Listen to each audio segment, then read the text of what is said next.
संपूर्ण मैदान लाडक्या बहिणींनी भरून गेलेलं आहे। मी आपल्याला धन्यवाद यासाठी देतो की लाडक्या बहिणींना मी सांगितलं होतं निवडणुकीच्या आधी की लाडकी बहीण जी आपली योजना आहे ती कायम सुरू राहणार, ती कायम आम्ही सुरू ठेवलेली आहे। आणि हेही सांगितलं होतं की सावत्र भाऊ जे तुमच्या योजनेमध्ये खोडा घालायला आले, कोर्टात गेले, त्यांना बरोबर जागा दाखवा।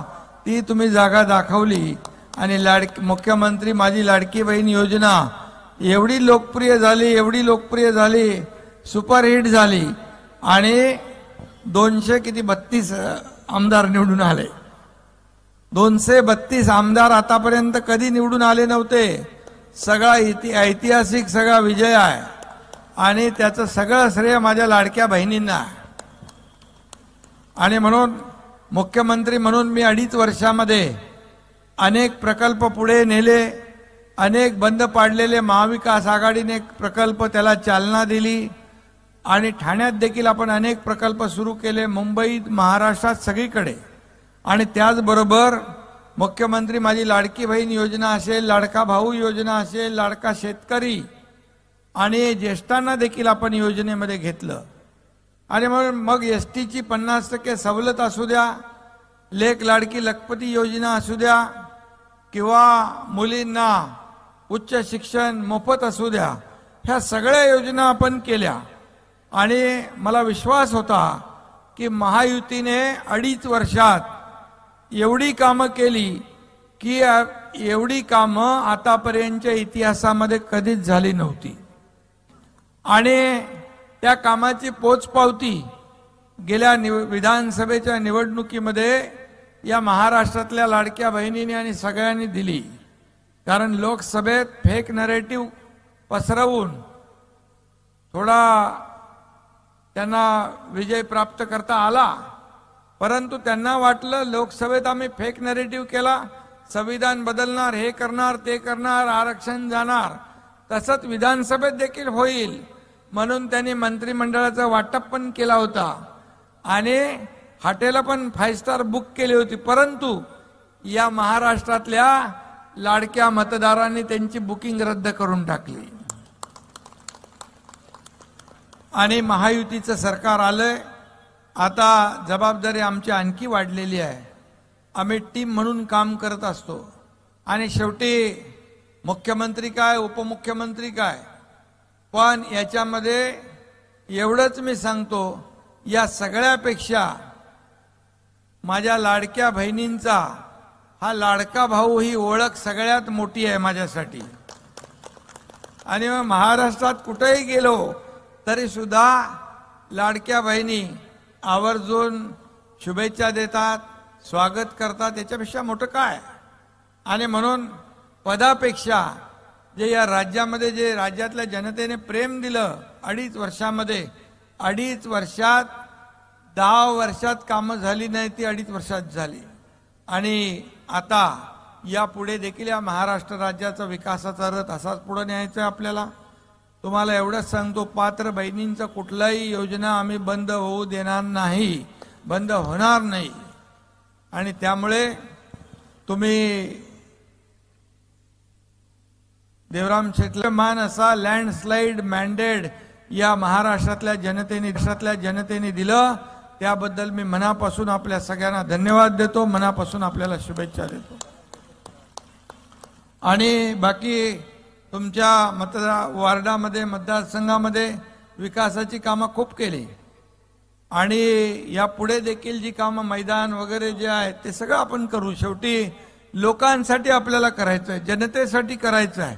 मला काय मिळालं यापेक्षा महाराष्ट्रातल्या जनतेला काय मिळालं हे पाहणारे लोक आम्ही आहोत। आणि म्हणून या ठिकाणी या राज्याचा सर्वांगीण विकास, जी जबाबदारी, कुठली जबाबदारी कमी मोठी छोटी नसते, पण त्या जबाबदारीचं भान ठेवून त्या पदाचा उपयोग सर्वसामान्य महाराष्ट्रातल्या जनतेला झाला पाहिजे, हे लक्ष्य आम्ही डोळ्यासमोर ठेवलेलं आहे।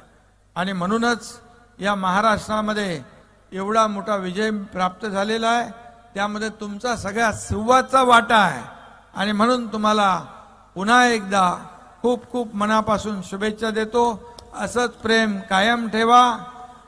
पुढे आता आणखी महापालिकेच्या निवडणुका येतील आणि त्यावेळेस देखील तुमच्या सगळ्यांचे आशीर्वाद असेच आमच्या भोईर परिवाराच्या पाठीशी असू द्या आणि असंच काम यापुढे देखील तुमच्या माध्यमातून करत राहा. मी तुमच्या पाठीशी उभा आहे खंबीरपणे.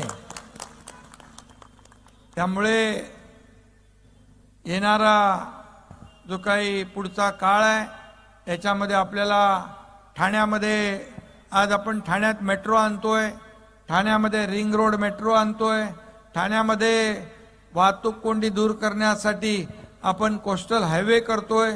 खूप मोठ्या प्रमाणावर या ठिकाणी आपण काम करतोय. आता प्रताप सरनाईक यांना मी परिवहन मंत्री बनवलेला आहे. ट्रॅफिक ठाण्याची त्यांना सांगितलंय ठाण्याची ट्रॅफिक मला कमी करून पाहिजे, ट्रॅफिक वाहतूक कोंडी मुक्त ठाणे, आणि तेही कामाला लागलेले आहेत.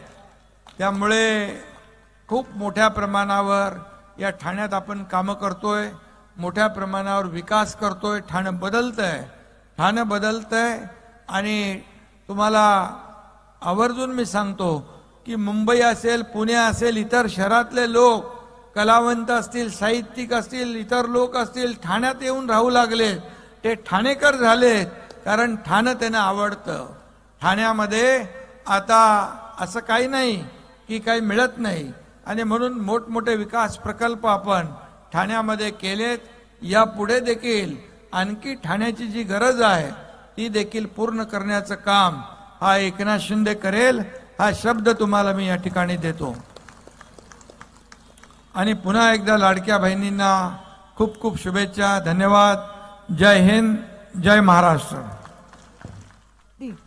साहेब म्हटल्याप्रमाणे आज लाडक्या बहिणींचे लाडके भाऊ म्हणून साहेबांची ओळख आहे.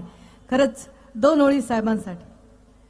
आपण सगळ्यांनी मोबाईल ऑन, लाईट ऑन करायची आहे साहेबांसाठी आहे खास. आज त्यांनी मिळवलेला हा विजय त्यांनी जे आपल्यासाठी केलंय त्यांच्यासाठी. सगळ्यांनी मोबाईलच्या लाईट ऑन करा. सगळ्या महिलांनी, सगळ्यांकडे मोबाईल आहे बरं का. त्यामुळे सगळ्यांनी मोबाईलच्या लाईट्स ऑन करायच्यात आणि शेक करायच्यात, मस्त असे हलवायचे. चला मस्त छान. बघा साहेब, खरंच आज ही साहेबांसाठी यस ही सलामी आहे. एकनाथ शिंदे हे आनंद जगे यांनी उभी केलेली माणसं आहेत, त्यांच्यात तयार झालेली माणसं आहेत. नजारा बघण्यासारखा आहे. बघा बरं.